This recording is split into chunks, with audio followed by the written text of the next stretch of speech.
Wakil Kepala Politbiro Hamas, Khalil Al-Hayya, mengklaim pembebasan seluruh tanah Palestina dari Israel kini semakin dekat. Dalam pidatonya pada Jumat 31 Januari 2025, Hayya menyampaikan bahwa Hamas telah mencapai tujuan utama dalam perang. Menurutnya, kekalahan pasukan Israel semakin terbukti. Ia mengungkapkan tujuan utama Hamas adalah mempermalukan Israel dan menghancurkan mitos kekuasaan tak terkalahkan negara tersebut. Hayya juga menyampaikan bahwa pertempuran di jalur Gaza kini telah terhenti dan memuji para panglima senior Hamas yang telah gugur.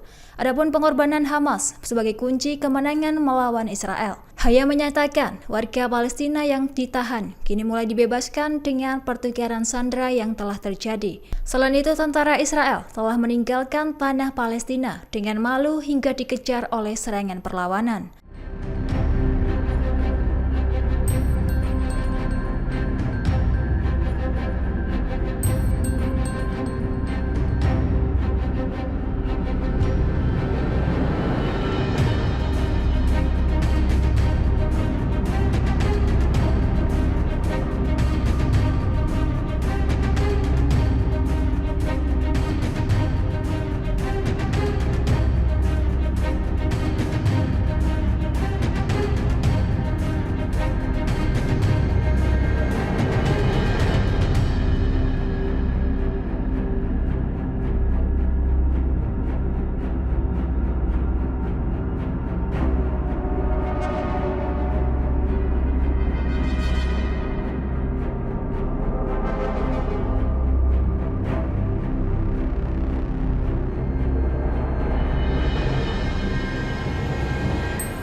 Download Tribun X sekarang, menghadirkan lokal menjadi Indonesia.